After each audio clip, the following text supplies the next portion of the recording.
IBPS PU எக்ஸாம்ல கேட்ட ஒரு கொஸ்டின் தான் இது. மோஸ்ட்லி வந்து பாத்தீங்கன்னா பேங்க் எக்ஸாம்ல மிக்சட் அண்ட் டெலிகேஷன் டாபிக்ல இருந்து இந்த மாதிரி மாடல்ல ஃப்ரீக்வெண்டா கொஸ்டின்ஸ் கேட்பாங்க. இது மாதிரி கேட்டாங்கன்னா எப்படி ஒரு 60 செகண்ட்ஸ்ல சால்வ் பண்றது அப்படிங்கிறதுக்கான ட்ரிக்ஸை தான் நான் இப்போ உங்களுக்கு சொல்லி தர போறேன். சரியா?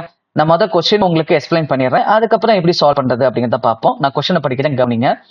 A vessel contains 79.99 liters mixture of milk and water in which milk is 50% more than water. அதாவது வாட்டர் வந்துட்டு 100% இருக்குன்னா மில்க் வந்து 50% மோரா, அப்ப நம்ம 150% எடுத்துக்கலாம். அல்லது நீங்க இதை கூட ரேஷியோ எடுத்துக்கலாம். இதை 3 பார்ட்ஸ் ஆகும், இதை 2 பார்ட்ஸ் ஆகும் எடுத்துக்கலாம். வாட்டர் 2 பார்ட்ஸ் ஆகும், மில்க 3 பார்ட்ஸ் ஆகும் எடுத்துக்கலாம்.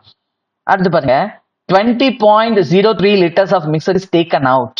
அதாவது 20.03 எடுக்கிறாங்கன்னா அதுவும் இதே ரேஷியோல தான் வெளியே போகும். அதாவது மில்கோட பார்ட்ஸ் 3 பார்ட்ஸ் வெளியே போகும், வாட்டரோட பார்ட்ஸ் 2 பார்ட்ஸ் வெளியே போகும். சரிங்களா?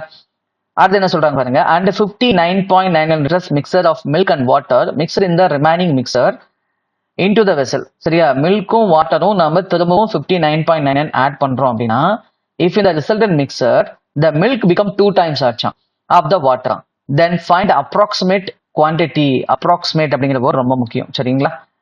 quantity of water added. approximate அப்படிங்கும் போது நீங்க இதெல்லாமே நியரஸ்ட் வேல்யூவா ரவுண்ட் பண்ணிக்கலாம். அப்ப 79.99 80 லிட்டர்ஸ் எடுத்துக்கலாம். 80 லிட்டர்ஸ் வந்து நீங்க 3 பார்ட்டாவும் 5 பார்ட்ஸாவும் பிரிங்க.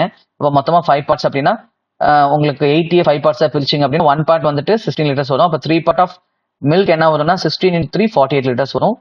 அப்புறம் வாட்டர் வந்து பாத்தீங்கன்னா 2 பார்ட்ஸ் ஆஃப் 16 வந்துட்டு 32 லிட்டர்ஸ் வரும். அடுத்து இந்த 20 லிட்டர்ஸையும் அதே மாதிரி பிரிங்க. 20 லிட்டர்ஸ் வந்து நீங்க 5 பார்ட்டா பிரிச்சிங்கன்னா 1 பார்ட் வந்து பாத்தீங்கன்னா 4 லிட்டர்ஸ் வரும். அப்ப 3 பார்ட்ஸ் என்ன வரும் அப்படின்னா 12 லிட்டர்ஸ் வரும். இங்க 2 பார்ட்ஸ் என்ன வரும், 2 பார்ட்ஸ் ஆஃப் 4 வந்து பாத்தீங்கன்னா 8 லிட்டர்ஸ் வரும். அப்ப இங்க வந்து பாத்தீங்கன்னா நமக்கு 36 லிட்டர்ஸ் இருக்கும். இதுல நமக்கு வாட்டரோட குவான்டிட்டி வந்து பாத்தீங்கன்னா 24 லிட்டர்ஸ் இருக்கும். இப்ப பாருங்க என்ன பண்றாங்க, 59.99 அதாவது 60 லிட்டர்ஸ் ஆட் பண்றாங்க. ஆல்ரெடி நம்ம கிட்ட 2 ஆட் பண்ணா 60 லிட்டர்ஸ் இருக்கு.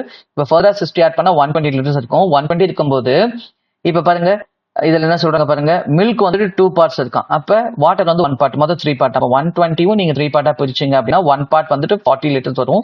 அப்ப 2 பார்ட்ஸ் ஆஃப் மில்க் என்னவா இருக்கும் அப்படின்னா 80 லிட்டர்ஸ் இருக்கும். 1 பார்ட் ஆஃப் வாட்டர் என்னவா இருக்கும் அப்படின்னா 40 லிட்டர்ஸா இருக்கும். இல்லையா? இப்ப எவ்வளவு ஆட் பண்ணிருக்காங்கன்னு கேட்டாங்கன்னா நம்ம 16 லிட்டர்ஸ் சொல்லாம, ஆல்ரெடி 24 இருந்துச்சு, இப்ப 60 இருக்கு. அப்ப எவ்வளவு ஆட் பண்ணிருக்காங்கன்னா 16 லிட்டர்ஸ். அப்ப இந்த கொஸ்டினுக்கான ஆன்சர் 16 லிட்டர்ஸ். சரியா? நான் சொன்ன மெத்தட் இப்போ உங்களுக்கு தெளிவா புரிஞ்சுக்கணும்னு நினைக்கிறேன். புரிஞ்சா லைக் பண்ணுங்க. அதே போல ஃபுல் லென்த் வீடியோவும் நான் போட்டிருக்கேன். அந்த வீடியோக்கான லிங்க்கும் இந்த பிளே பட்டன்ல கொடுத்துருக்கேன், நீங்க கிளிக் பண்ணி பார்த்துக்கலாம். ஓகேவா? தேங்க்யூ. நம்ம நெக்ஸ்ட் வீடியோல பார்க்கலாம்.